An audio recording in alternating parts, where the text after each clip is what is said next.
when you talk to people and they say, oh, Hull, like on telling you where people say about Hull and they go, Hull and put the red down. But I mean, Hull's not a bad place. There's worse places I know. It's shit, honestly. Sorry about the language, but Hull's horrible. It's not the best place in the world to live. I hate it. And everyone's always got a face like a slapped ass, to be honest. Why?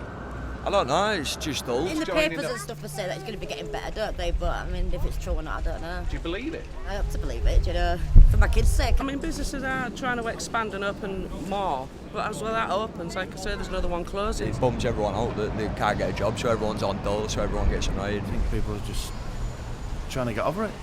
Let's get our heads up and trying to get confident again. Do you know who the High Steward of Hull is? No, I don't know. No? High Steward. Is it you? No.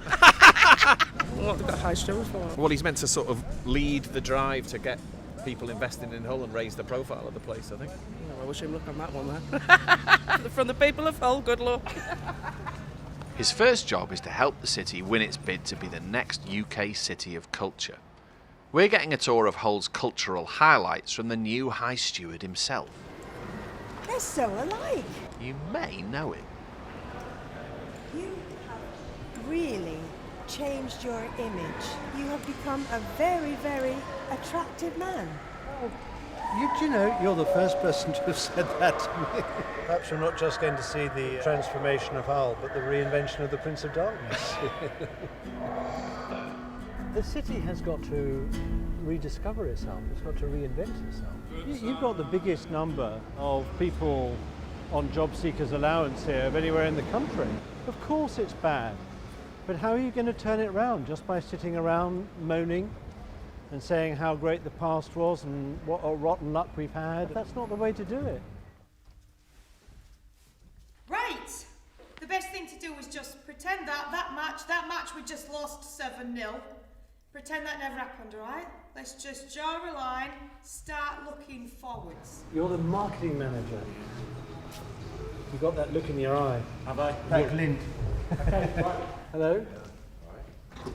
Nice to meet you. Is that a sheriff's badge? Hi, Stuart. Thank you. All the time I've been growing up, there's been like the death of I was born in 75, so the fish industry after the cod wars was kind of dying, and the docks were kind of filled in. But gradually, you know, people are sort of opening cafes and restaurants, and they're taking risks. I think they see somebody else doing it and think we can have a go. There's competition as well, so you've got the whole truck looking across the city and thinking, they packed out the other night. We've got to sort of up our game a little bit. You're a free enterprise man, aren't you, really? At home. With caveats, yeah. Very new Labour. For a change. See the luck I've had, make a good man turn back. There's a Civil War connection here, right? This is where it all started. I always think of you as more of a cavalier than a roundhead. Is that fair? Oh, let's not jump to conclusions or judgment. I'm going to take you into the plotting room now. Okay.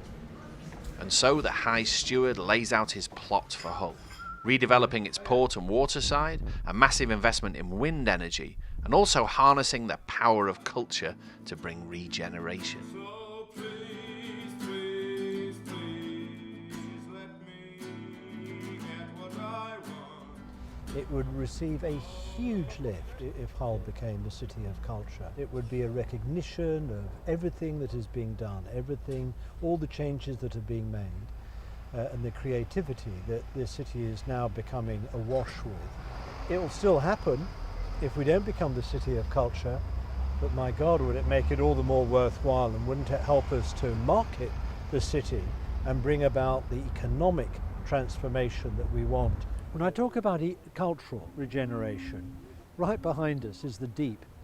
It's the most commercially successful millennium project anywhere in the entire country. It's a submarium. More than 3 million people come here in the last 10 years, 3,500 different sorts of fish.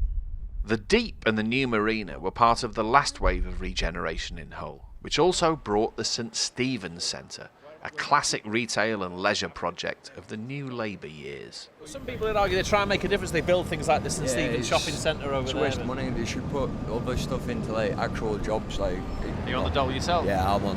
How long have you been on the dole? 2 years now. And I get paid what, like £3, £3.68 or something. Not much money to spend in St Stephen's shopping centre on £3.60 an hour, is there really? Has it got anything going for it at all? Just the music, really. Just the music and the festivals. This is very neat.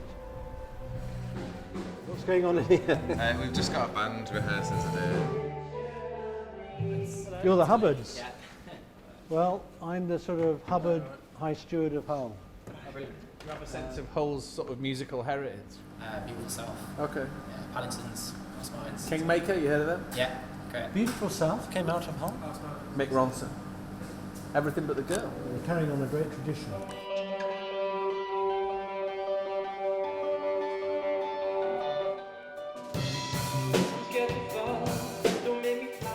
It's the old fruit market, and it's turned into like the arts quarter of Hull, really.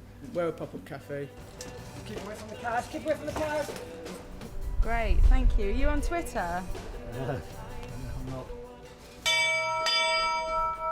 And of course, Hull, the only city in Britain to have its own independent telephone system. And that's why this city has the fastest broadband. I think you've got to be positive. One good thing about Lord Mandelson's friends leading us into the situation of 2007 was that we wouldn't be stood here now if the economy had survived. This would have been glass, plastic, aluminium, a great development gone on. The economy crashed, plans failed for the area, culture has taken over in this area. This street, it really is a symbol that this is the change of Hull. I've never been down Humber Street. What did you think? What I like about it is the confidence. I thought he hit the nail on the head there when he said, you know, in the good times, this whole street would have been levelled.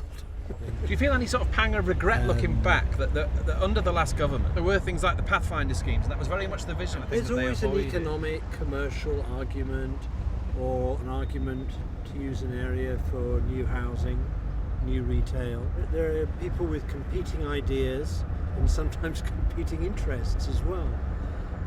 For me, I would like to conserve as much as possible. You take the Larkin view. What did Larkin say? Before I snuff it, the whole boiling will be bricked in, except for the tourist parts. First slum of Europe.